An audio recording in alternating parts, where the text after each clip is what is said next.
Hello all, welcome to iFor Education. So it's me Farsana Tisni. ഇന്നത്തെ വീഡിയോയിൽ നമ്മൾ discuss ചെയ്യാൻ പോകുന്നത് 35 ദിവസം കൊണ്ട് നമുക്ക് എങ്ങനെ ഒരു സ്റ്റഡി പ്ലാൻ റെഡി ആക്കാം അല്ലേ. ഒരു 35 ഡേയ്സ് കൊണ്ട് നമുക്ക് എങ്ങനെ CSIR UGC നെറ്റ് ക്രാക്ക് ചെയ്യാൻ പറ്റുന്ന രീതിയിൽ നമ്മുടെ സ്റ്റഡീസിനെ ഒന്ന് പ്ലാൻ ചെയ്യാം എന്നുള്ളതാണ് നമ്മൾ നോക്കുന്നത്. So let's you can see.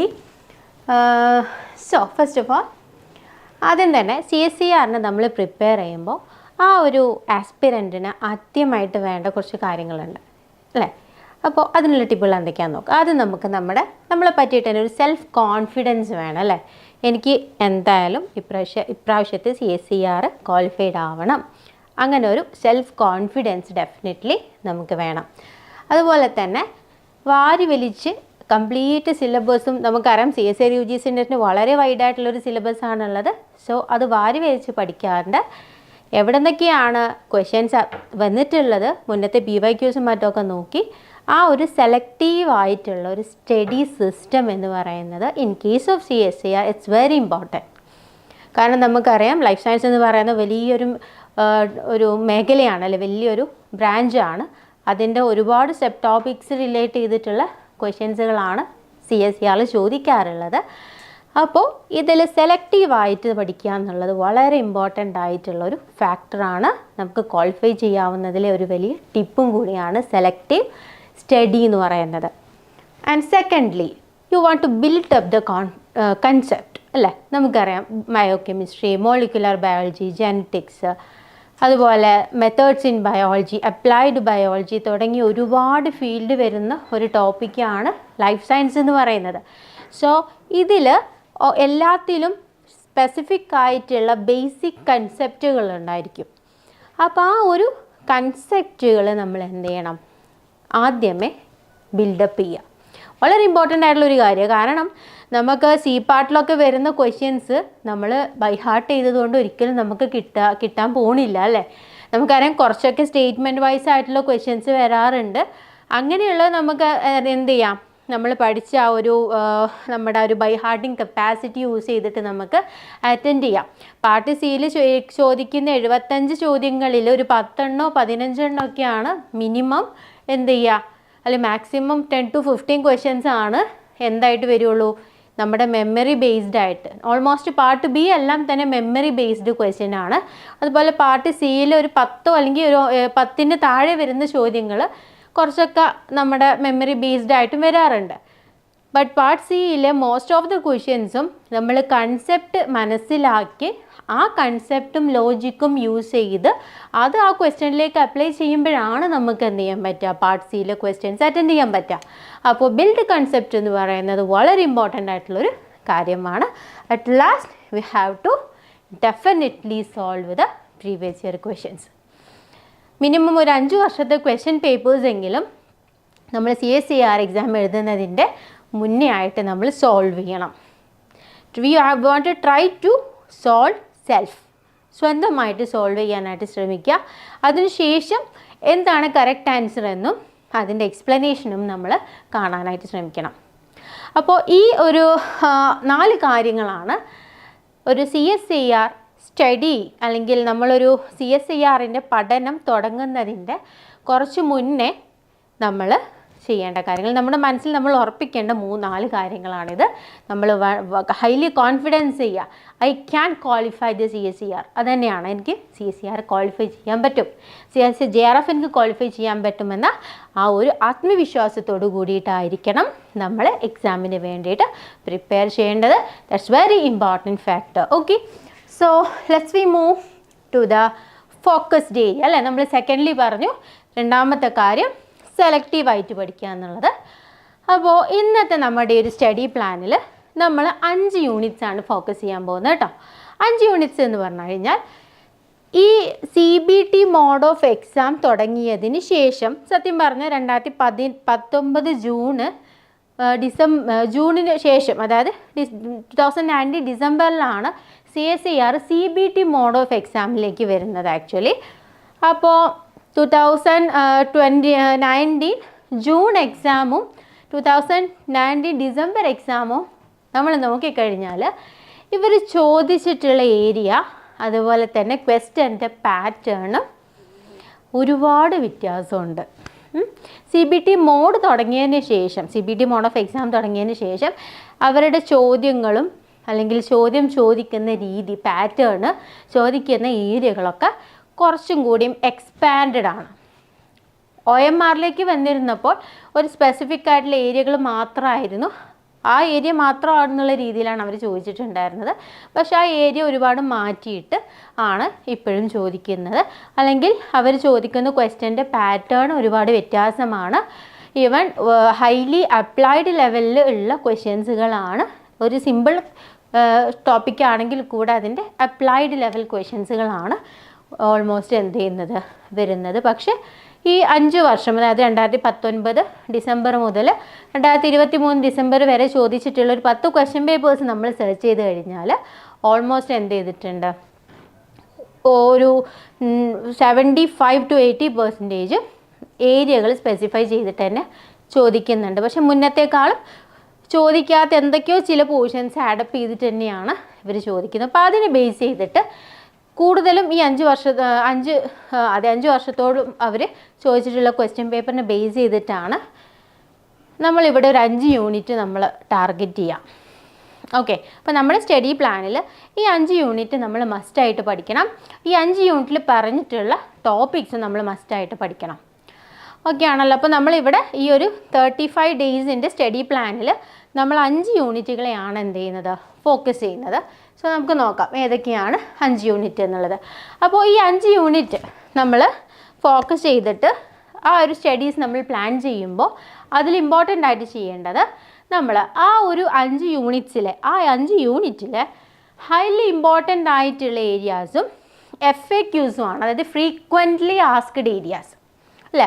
അതായത് ഈ 5 വർഷം റിപ്പീറ്റായിട്ട് ചോദ്യങ്ങൾ വന്നിട്ടുള്ള ഏരിയകൾ ഉണ്ടായിരിക്കും. ആ റിപ്പീറ്റായിട്ട് ക്വസ്റ്റ്യൻ വന്നിട്ടുള്ള ഏരിയാസ് നമ്മൾ മസ്റ്റായിട്ട് നോക്കി പോകണം. കാരണം ഇപ്രാവശ്യം എന്ത് ചെയ്യും, ആ ഭാഗത്തു നിന്ന് ക്വസ്റ്റ്യൻ ഉണ്ടായിരിക്കും. അപ്പോൾ ആ ഫ്രീക്വൻ്റ്ലി ആസ്ക്ഡ് ആയിട്ടുള്ള അല്ലെങ്കിൽ എപ്പോഴും ചോദിക്കുന്ന ആ ഒരു area we want to definitely focus on, അതിലേക്ക് നമ്മൾ ഫോക്കസ് ചെയ്യണം. ആൻഡ് ഇമ്പോർട്ടൻ്റ് ആയിട്ടുള്ള ഏരിയയും കൂടെ നമ്മൾ എന്ത് ചെയ്യണം, അതിൽ കവർ ചെയ്യണം. അപ്പോൾ ഇതിൽ നമ്മൾ 5 യൂണിറ്റ് 35 ദിവസത്തെ ഒരു സ്റ്റഡി പ്ലാൻ ആണ്. നമ്മൾ അത്രയും ദിവസമേ നമുക്കിനി എക്സാമിനായിട്ടുള്ളൂ. അപ്പോൾ ഇവിടെ നമ്മൾ 5 ടോപ്പിക് എന്ന് പറയുമ്പോൾ ഒരു ടോപ്പിക്കിന് 6 ഡേയ്സ് എന്ന രീതിയിലാണ് നമ്മൾ പ്ലാനിങ് ചെയ്യേണ്ടത്. 30 ഡേയ്സ് നമ്മൾ നമ്മുടെ കൺസെപ്റ്റ് ബിൽഡ് ചെയ്യാൻ എടുക്കുന്ന ഒരു ടൈമാണ്. ഇമ്പോർട്ടൻ്റ് ആയിട്ടുള്ള ഫ്രീക്വൻ്റ്ലി ആസ്ക്ഡ് ആയിട്ടുള്ള ഏരിയാസിനെ ഫോക്കസ് ചെയ്തിട്ട് ഒരു ടോപ്പിക്കിന് മിനിമം 6 ഡേയ്സ് എന്ന രീതിയിൽ എന്ത് ചെയ്യാം, നമുക്ക് നമ്മുടെ പ്രിപ്പറേഷൻസ് കണ്ടക്ട് ചെയ്യാം. അതുപോലെ തന്നെ ലാസ്റ്റ് 5 ഡേയ്സ് നമ്മൾ ഡെഫിനറ്റ്ലി എന്ത് ചെയ്യണം, PYQസും നമ്മൾ we want to practicing. Okay, so നമ്മൾ ആദ്യം ഫോക്കസ് ചെയ്യുന്ന ടോപ്പിക്ക് ബയോകെമിസ്ട്രി ടോപ്പിക്കാണ്. ബയോകെമിസ്ട്രിയിൽ ഈ കഴിഞ്ഞ 2019 ഡിസംബർ മുതൽ 2023 ഡിസംബർ വരെയുള്ള ക്വസ്റ്റ്യൻ പേപ്പേഴ്സ് നമ്മൾ എടുത്ത് നോക്കിക്കഴിഞ്ഞാൽ ഈ 4 ടോപ്പിക്ക് നമുക്ക് കാണാൻ പറ്റും. 4 ടോപ്പിക്കിൽ നിന്ന് പാർട്ട് ബിയിലും പാർട്ട് സിയിലും ക്വസ്റ്റ്യൻ വന്നിട്ടുണ്ട്. That is we have to നമുക്ക് എന്ത് ചെയ്യാം, ഏകദേശം നമുക്ക് ഈ ഒരു ടോപ്പിക്കിന് മാത്രമായിട്ട് നമുക്ക് എന്ത് ചെയ്യാം, ഒരു നല്ല എമൗണ്ട് ഓഫ് മാർക്ക് നമുക്ക് അച്ചീവ് ചെയ്യാനായിട്ട് പറ്റും എന്നുള്ളതാണ്. Okay, so you can see first topic അല്ലേ. ആദ്യത്തെ ടോപ്പിക് എന്ന് പറയുന്നത് okay you can see ABC forms, ABZ forms അല്ലേ. DNA-യുടെ A form, B form, Z form. അപ്പോൾ ഇത് അധികം ക്വസ്റ്റ്യൻ വരാറുള്ളത് 4 മാർക്കിനാണ് കേട്ടോ. ഈ ഒരു ഏരിയയിൽ നിന്ന് 4 മാർക്ക് ക്വസ്റ്റ്യൻ ഡെഫിനറ്റ് ആയിട്ട് ഉണ്ടാവും. C പാർട്ടിലാണ് വരാറുള്ളത്. ആഫ്റ്റർ ദാറ്റ് എന്ത് ചെയ്യാം, ഒരു ക്വസ്റ്റ്യൻ 2 മാർക്കിൻ്റെ ഒരു ക്വസ്റ്റ്യൻ നമുക്ക് ഇതിലും വരാം. പ്രോട്ടീൻ സെക്കൻഡറി സ്ട്രക്ചേഴ്സിൽ പാർട്ട് ബിയിൽ 2 ക്വസ്റ്റ്യൻസ് ഉണ്ടാവാം. ദാറ്റ് ഈസ് 2 into 2 അല്ലേ. 4 മാർക്കിൻ്റെ B പാർട്ടിലും അതുപോലെ തന്നെ C പാർട്ടിൽ 4 മാർക്കിൻ്റെ ക്വസ്റ്റ്യനും ഉണ്ടായിരിക്കും. Enzyme structure, function and enzyme inhibition we have to score 8 mark from this also. And there is glycolysis and TCA cycle. ഇവിടെ നമുക്ക് എന്ത് ചെയ്യാം, മാക്സിമം 8 മാർക്ക് നമുക്ക് സ്കോർ ചെയ്യാൻ പറ്റും. അപ്പോൾ ഏകദേശം ഒരു 34 to 36 മാർക്ക് ഈ ഒരു ടോപ്പിക് കവർ ചെയ്യുന്നതോടുകൂടി നമുക്ക് എന്ത് ചെയ്യാം, നമുക്ക് സ്കോർ ചെയ്യാൻ പറ്റും എന്നുള്ളതാണ്. അപ്പോൾ ബയോകെമിസ്ട്രിയിൽ ഡെഫിനറ്റായിട്ട് ഈ 4 ടോപ്പിക്ക് നിങ്ങളുടെ സ്റ്റഡി പ്ലാനിൽ ഉൾപ്പെടുത്തുക. ആൻഡ് ഓക്കെ ആണല്ലോ. അപ്പോൾ ഈ 4 ടോപ്പിക്കുകളാണ് നമ്മൾ ബയോകെമിസ്ട്രിയിൽ നോക്കേണ്ടത്. And next topic that is molecular biology. നിങ്ങൾക്കറിയാം മോളിക്കുലർ ബയോളജി എന്ന് പറഞ്ഞാൽ വളരെ ഇമ്പോർട്ടൻ്റ് ആയിട്ടുള്ളൊരു ഏരിയ ആണ്. അപ്പോൾ നമുക്കറിയാം 4 യൂണിറ്റ്സ് ആണ് അതിലുള്ളത് അല്ലേ? Replication, transcription, translation and gene expression. അപ്പോൾ ഈ മോളിക്കുലർ ബയോളജിയിൽ നമ്മൾ റെപ്ലിക്കേഷൻ നോക്കുകയാണെങ്കിൽ റെപ്ലിക്കേഷനിൽ നമ്മൾ മെയിൻലി ഫോക്കസ് ചെയ്യേണ്ടത് ഒന്ന് റെപ്ലിക്കേഷൻ എൻസൈംസ് ആണ്. ഇനീഷ്യേഷനിലും ഇലോങ്ങേഷനിലും ടെർമിനേഷനിലും പങ്കെടുക്കുന്ന റെപ്ലിക്കേഷൻ എൻസൈം എന്ന് പറയുന്നത് വളരെ ഇമ്പോർട്ടൻ്റ് ആണ്. നിങ്ങൾ ക്വസ്റ്റ്യൻ എടുത്ത് നോക്കിയാൽ നിങ്ങൾക്ക് കാണാൻ പറ്റും അല്ലേ? അപ്പോൾ അതുപോലെ എല്ലാ വർഷവും എപ്പോഴും ചോദിക്കുന്ന ഏരിയ ആണ് റെപ്ലിക്കേഷൻ്റെ ഇനീഷ്യേഷൻ സ്റ്റേജ്, റെപ്ലിക്കേഷൻ്റെ എൻസൈമുകൾ, telomere region and the replication of telomere, അതായത് ടീലോമിയറേസ് എൻസൈമും ടീലോമിയർ റെപ്ലിക്കേഷനും. അതുപോലെ റീസെൻ്റ് ആയിട്ട് 2 വർഷമായിട്ട്, അതായത് 2022-ലും 2023-ലും 3 ക്വസ്റ്റ്യൻ പേപ്പറിൽ നമ്മൾ പുതിയതായിട്ട് അവർ ചോദിച്ചു കണ്ടിട്ടുള്ള ഏരിയ ആണ് മൈറ്റോകോൺട്രിയൽ റെപ്ലിക്കേഷൻ, അതുപോലെ തന്നെ rolling circle model of replication. കൂടുതലായിട്ട് ക്വസ്റ്റ്യൻസ് നമ്മൾ അതിൽ നിന്ന് കാണുന്നുണ്ട്. ട്രാൻസ്ക്രിപ്ഷൻ എന്ന് പറയുമ്പോൾ ട്രാൻസ്ക്രിപ്ഷൻ പ്രൊക്കാരിയോട്ടിക് ട്രാൻസ്ക്രിപ്ഷൻ്റെ ഇനീഷ്യേഷൻ പോർഷൻ, അതുപോലെ തന്നെ നമുക്ക് RNA പോളിമറേസിൻ്റെ സ്ട്രക്ചേഴ്സ്, യൂക്കാരിയോട്ടിക്സിൻ്റെ കേസിലാണെങ്കിൽ RNA പോളിമറേസ് ടൈപ്പുകൾ, അതായത് RNA പോൾ 1, 2, 3 അവരുടെ ഫങ്ഷൻ, അതുപോലെ തന്നെ splicing it's very important area, അതുപോലെ തന്നെ ടെർമിനേഷൻ, റോ ഡിപ്പെൻഡൻറ്റ് ടെർമിനേഷൻസുകൾ അതെല്ലാം. ട്രാൻസ്ലേഷനിലും നമുക്ക് ഫാക്ടേഴ്സുകളാണ് പഠിക്കാനുള്ളത്. ഫാക്ടേഴ്സ് എന്ന് പറയുമ്പോൾ IFs, EFs, അതുപോലെ തന്നെ RFs. IFs എന്ന് പറഞ്ഞാൽ ട്രാൻസ്ലേഷൻ്റെ ഇനീഷ്യേഷനിൽ വരുന്ന ഇനീഷ്യേഷൻ ഫാക്ടേഴ്സാണ്. ഇവരുടെ ഫങ്ഷൻസും എന്താണ് ഇവരുടെ ആക്ടിവിറ്റി എന്നുള്ളത് വളരെ ഇമ്പോർട്ടൻ്റ് ആണ്. ഇലോങ്ങേഷൻ ഫാക്ടേഴ്സ് എന്ന് വളരെ ഇമ്പോർട്ടൻ്റ് ആണ്. കാരണം യുക്കാരിയോട്ടിക് ഇലോങ്ങേഷൻ ഫാക്ടേഴ്സ് ആയിട്ടുള്ള EFTU പോലെയുള്ള ഒരുപാട് ഫാക്ടേഴ്സ് എപ്പോഴും കണ്ടിന്യൂസ് ആയിട്ട് ക്വസ്റ്റ്യൻസ് വരുന്ന ഏരിയ ആണ്. അപ്പോൾ ട്രാൻസ്ലേഷൻ്റെ ഇലോങ്ങേഷൻ എന്ന് പറയുന്നത് വളരെ ഇമ്പോർട്ടൻ്റ് ആയിട്ടുള്ളൊരു ടോപ്പിക്കാണ്. അതുപോലെ തന്നെ ടെർമിനേഷനിൽ വരുന്ന റിലീസിങ് ഫാക്ടേഴ്സും ടൈപ്സും അവരുടെ ഫങ്ഷൻസും. പിന്നെ ജീൻ എക്സ്പ്രഷൻ ആണ്. ജീൻ എക്സ്പ്രഷനിൽ എപ്പോഴും നമ്മൾ കാണുന്ന ക്വസ്റ്റ്യൻ ആണ് ലാക്ക് ഒപ്രോൺ, എറ ഒപ്രോൺ, ട്രിപ്പ് ഒപ്രോൺ അല്ല. ഇത് 3ഉം അങ്ങോട്ടും ഇങ്ങോട്ടും കോർഡിനേറ്റ് ആയിട്ട് തന്നെ ക്വസ്റ്റ്യൻ വരാറുണ്ട്. അതുപോലെ തന്നെ ലാംഡ റെപ്രസർ അല്ലെങ്കിൽ ഫേജിലുള്ള ജീൻ എക്സ്പ്രഷൻ വളരെ ഇമ്പോർട്ടൻ്റ് ആണ്. C1 lambda റെപ്രസേഴ്സ്. അതുപോലെ തന്നെ പിന്നെ അതിൽ ചോദിക്കാറുള്ളത് യൂക്കാരിയോട്ടിക്സിൻ്റെ റെഗുലേഷനാണ്. അതായത് ഹിസ്റ്റോൺ അസറ്റൈലേഷൻ, ക്രോമസോം മോഡിഫിക്കേഷൻ തുടങ്ങിയ കാര്യങ്ങളാണ് അതിൽ കൂടുതലായിട്ട് വരാറുള്ളത്. And you can see the next topic is cell biology. അപ്പോൾ മോളിക്കുലർ ബയോളജി നമ്മൾ നേരത്തെ പറഞ്ഞ 4 ടോപ്പിക്കിൽ നിന്നും ഇമ്പോർട്ടൻ്റ് ആയിട്ടുള്ള ഈ ഏരിയാസാണ് നമ്മൾ കവർ ചെയ്യേണ്ടത്. അടുത്തത് സെൽ ബയോളജി ആണ് അല്ലേ, 2ാമത്തെ യൂണിറ്റ്. സെൽ ബയോളജി ആക്ച്വലി നമ്മൾ നോക്കിക്കഴിഞ്ഞാൽ സിലബസിൽ ഒരുപാടുണ്ട് പഠിക്കാൻ. പക്ഷേ ഇതിൽ നിന്ന് എപ്പോഴും ചോദിക്കുന്ന 3 കാര്യങ്ങളേ ഉള്ളൂ. ഒന്ന് സെൽ സൈക്കിളാണ്. സെൽ സൈക്കിൾ എന്ന് പറയുമ്പോൾ സെൽ സൈക്കിളിൻ്റെ റെഗുലേഷനാണ് എപ്പോഴും ചോദിക്കാറുള്ളത് അല്ലേ? സെൽ സൈക്കിൾ റെഗുലേഷൻ, അതായത് ചെക്ക് പോയിൻറ്റ്സുകളുണ്ട്. സെൽ സൈക്കിളിന് ഓരോ സെൽ സൈക്കിൾ സ്റ്റേജിൽ നിന്നും അടുത്ത സ്റ്റേജിലേക്ക് പോകുമ്പോൾ അവിടെ ഫങ്ഷൻ ചെയ്യുന്ന റെസ്ട്രിക്ഷൻ പോയിൻറ്റ്സ്, ചെക്ക് പോയിൻറ്റ്സ്, അതുപോലെ തന്നെ CDC, CDK പോലെയുള്ള പ്രോട്ടീൻസുകളും അവരുടെ ഫങ്ഷൻസൊക്കെയാണ്. എന്തായാലും 4 to 6 മാർക്കിൻ്റെ ഒരു ക്വസ്റ്റ്യൻ ഡെഫിനറ്റായിട്ട് സെൽ സൈക്കിളിൽ നിന്നുണ്ടായിരിക്കും. Mainly regulation of cell cycle. അതുപോലെ തന്നെ മിയോസിസ് ബേസ്ഡ് ആയിട്ടുള്ള ക്വസ്റ്റ്യൻസ് കാണാറുണ്ട്. Secondly plasma membrane, it's also very important topic അല്ലേ? പ്ലാസ്മ മെംബ്രെയിനിൽ different kinds of membrane transporters, membrane channels ഇതിന് ബേസ് ചെയ്തിട്ടാണ് എപ്പോഴും വരാറുള്ളത്. അയൺ ഗേറ്റഡ് ചാനൽസുകളാണ്, വോൾട്ടേജ് ഗേറ്റഡ് അയൺ ചാനൽസുകൾ, അക്വാപോറൻസ് പോലെയുള്ള ടോപ്പിക്കുകൾ കൂടുതലും ചോദിക്കുന്ന ഏരിയ ആണ്, കണ്ടിന്യൂസ് ആയിട്ട് ചോദിക്കുന്ന ഏരിയ ആണ്. അതുപോലെ തന്നെ ക്രോമസോം സ്ട്രക്ചേഴ്സിൽ മെയിനായിട്ട് ക്രോമസോമിൻ്റെ ഒരു ഓർഗനൈസേഷൻ എങ്ങനെയാണ് സെല്ലിൽ എന്നുള്ള ഒരു കൺസെപ്റ്റാണ് അതിൽ നിന്ന് ചോദിക്കാറുള്ളത്. മെയിനായിട്ട് ഹിസ്റ്റോൺ പ്രോട്ടീൻസുകൾ അല്ലേ, ന്യൂക്ലിയോസോം മോഡൽ ഉണ്ട്, എങ്ങനെയാണ് ക്രോമസോമിനെ പാക്കിംഗ് ചെയ്തിട്ടുള്ളത്, ഹിസ്റ്റോൺസ് എങ്ങനെയൊക്കെയാണ് അസോസിയേറ്റ് ചെയ്തിട്ടുള്ളത്, വേരിയസ് കൈൻഡ്സ് ഓഫ് ഹിസ്റ്റോൺസിൻ്റെ ഫങ്ഷൻസ് എന്തൊക്കെയാണ് തുടങ്ങിയുള്ള കാര്യങ്ങളാണ് കണ്ടിന്യൂസ് ആയിട്ട് എല്ലാ വർഷവും 4 മാർക്കിൻ്റെ ഒരു ക്വസ്റ്റ്യൻ അതിൽ നിന്നും നമുക്ക് പ്രതീക്ഷിക്കാം. Okay, and one of the another important topic എന്ന് പറയുന്നത് ഡെവലപ്മെൻറ്റൽ ബയോളജി ആണ് അല്ലേ? അറിയാം, അത്യാവശ്യം എല്ലാവർക്കും പഠിക്കാൻ ഇഷ്ടമുള്ളൊരു ടോപ്പിക്കുമാണ് DB എന്ന് പറയുന്നത്. അപ്പോൾ ഇതിൽ നമ്മൾ ഈ കാണുന്ന ഈ 8 ടോപ്പിക് ഉണ്ടല്ലോ, ഈ 8 ടോപ്പിക്കിൽ ആംഫീബിയൻ ഡെവലപ്മെൻറ്റ്, അതുപോലെ തന്നെ chick development, drosophila development, limb development, ഈ ടോപ്പിക്സുകളെല്ലാം തന്നെ പാർട്ട് സിയിൽ 4 ക്വസ്റ്റ്യൻസ് ആയിട്ട് കാണാറുണ്ട്. പാർട്ട് സിയിൽ 4 മാർക്കിൻ്റെ 4 ചോദ്യങ്ങളായിട്ട് വരും അല്ലേ? ആംഫീബിയ ഡെവലപ്മെൻറ്റിൽ നിന്ന് എന്തായാലും ഒരു ചോദ്യം ഉണ്ടായിരിക്കും. നോഗിൻ, കോർഡിൻ പോലെയുള്ള പ്രോട്ടീൻസുകളുടെ ഫംഗ്ഷൻ അല്ലേ? നമുക്കറിയാം ആൻറ്റീരിയർ പോസ്റ്റീരിയർ സ്പെസിഫിക്കേഷൻ പോലെയുള്ള കാര്യങ്ങൾ ഇതിൽ നമുക്ക് പറയാനുണ്ട്. അതുപോലെ ചിക്ക് ഡെവലപ്മെൻറ്റിൽ എപ്പോഴും ചോദിക്കാറുള്ളത് അതിൻ്റെ ഗ്യാസ്ട്രുലേഷൻ ആയിരിക്കും കേട്ടോ, ഗ്യാസ്ട്രുലേഷനാണ്.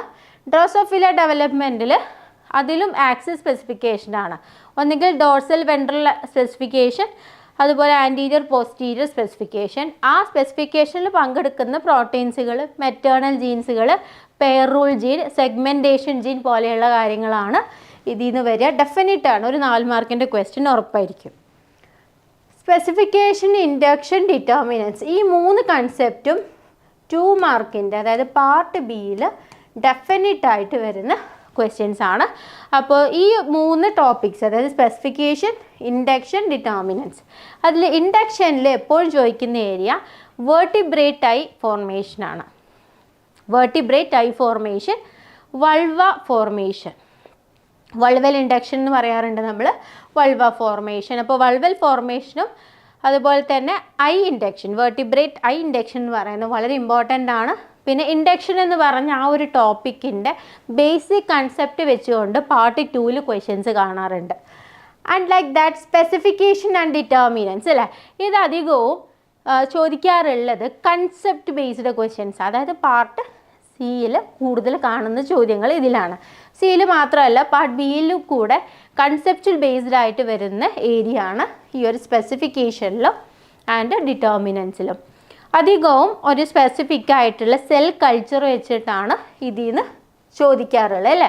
അപ്പോൾ എന്താണ് ഒരു സെല്ല് സ്പെസിഫൈ ചെയ്യുന്നത്, എന്താണ് ഒരു സെല്ല് ഡിറ്റർമൈൻ ആവുന്നത്, എന്താണ് ആ ഒരു കണ്ടീഷൻസ് എന്തൊക്കെയാണ്, ഒരു സെല്ല് സ്പെസിഫൈ ചെയ്യണമെങ്കിൽ അല്ലെങ്കിൽ ഒരു സെൽ ഡിറ്റർമിൻഡ് ആവണമെങ്കിൽ എന്താണ് അതിൻ്റെ കണ്ടീഷൻസ് എന്നുള്ള ആ ഒരു ലോജിക് ബേസ്ഡ് ആയിട്ടുള്ള അല്ലെങ്കിൽ ആ ഒരു കൺസെപ്റ്റ് ബേസ്ഡ് ആയിട്ടുള്ള ക്വസ്റ്റ്യൻസ് ആണ് ഈ ഒരു ഏരിയയിൽ നമുക്ക് കാണാൻ പറ്റുന്നത്.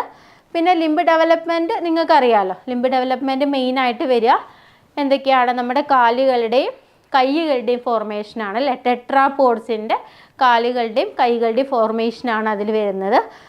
അപ്പോൾ അതിൽ ഒരു ലിംബ് ബഡ് ഫോർമേഷൻ മുതൽ ജോയിൻസിൻ്റെ ഫോർമേഷൻ വരെ ഉള്ള, അതായത് ഈ കൈയിൻ്റെ ഈ ഭാഗം മുതൽ നമ്മുടെ വിരൽ വരെയുള്ള ഒരു ഭാഗം വരെയുള്ള ഫോർമേഷനാണ് ലിംബ് ഡെവലപ്മെൻറ്റിൽ മെയിനായിട്ട് ഫോളോ ചെയ്യുന്നത്. CSIR ഏറ്റവും കൂടുതൽ ക്വസ്റ്റ്യൻസ് വരുന്ന ഒരു ഏരിയ കൂടിയാണ് ലിംബ് ഡെവലപ്മെൻറ്റ്. അപ്പോൾ അതിൽ ആൻറ്റീരിയർ പോസ്റ്റീരിയർ അതുപോലെ തന്നെ dorso ventral proximal distal specifications ആണ് നമ്മൾ അതിൽ വരുന്ന ഈ പറഞ്ഞ 3 ആക്സിസിലും ഉണ്ടാവുന്ന പ്രോട്ടീൻസുകളും അവരുടെ ഫങ്ഷൻസും അവരുടെ ആക്ഷൻസും അവരുടെ റെഗുലേഷൻസും ആണ് ഈ ഒരു ഏരിയയിൽ നിന്ന് ക്വസ്റ്റ്യൻ ആയിട്ട് വരാറുള്ളത്. പിന്നെ റീജനറേഷൻ അല്ലേ, റീജനറേഷൻ വളരെ ഇമ്പോർട്ടൻ്റ് ആണ്. അതിലും നമുക്ക് ഹൈഡ്ര അതുപോലെ തന്നെ പ്ലനേറിയ, സെലമാൻഡർ ഈ കേസസ് ആണ് കൂടുതലായിട്ട് ചോദിക്കാറുള്ളത്. And at last portion genetics ആണ് അല്ലേ. ജെനറ്റിക്സ് വളരെ ഈസിയാണ്. നമുക്കറിയാം ജെനറ്റിക്സിൽ എപ്പോഴും ഒരു പ്രോബ്ലം ബേസ്ഡ് ആയിട്ടുള്ള ക്വസ്റ്റ്യൻസ് ആണ് വരിക. മിനിമം ഒരു 30 മാർക്ക്, മിനിമം ഒരു 20 to 20 മുതൽ 30 മാർക്ക് വരെ വരുന്ന ക്വസ്റ്റ്യനാണ് ജെനറ്റിക്സിൽ നിന്ന് നോർമലി നമ്മൾ കാണാറുള്ളത്.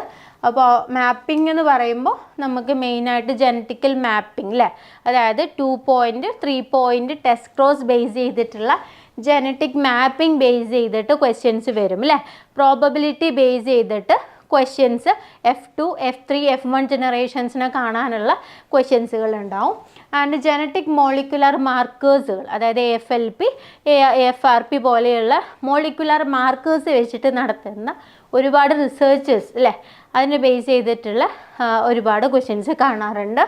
പിന്നെ എപ്പിസ്റ്റാസിസ് എന്ന് പറയുമ്പോൾ എപ്പിസ്റ്റാറ്റിക് ആയിട്ടുള്ള ഒരു കണ്ടീഷനിൽ ഡിഫറെൻറ്റ് കണ്ടീഷൻസ് ഉണ്ടായിരിക്കും. അപ്പോൾ അതിൽ ഓരോന്നിലും വരുന്ന റേഷ്യോസ് ബേസ് ചെയ്തിട്ടുള്ള ക്വസ്റ്റ്യൻസ് ആണ് എപ്പിസ്റ്റാസിസ് എന്ന് പറഞ്ഞ ഈ ഏരിയയിൽ നിന്ന് ക്വസ്റ്റ്യൻസ് നമ്മൾ കാണാറുള്ളത്.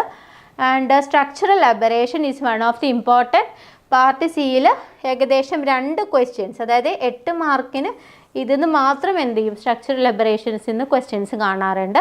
അതിൽ തന്നെ കൂടുതലും ട്രാൻസ്വേർഷൻ ബേസ്ഡ് ചെയ്തിട്ടുള്ളതും അതുപോലെ തന്നെ ട്രാൻസ്ലൊക്കേഷൻ ബേസ് ചെയ്തിട്ടും ആയിട്ടുള്ള ക്വസ്റ്റ്യൻസ് ആണ് പാർട്ട് സിയിൽ കാണുക.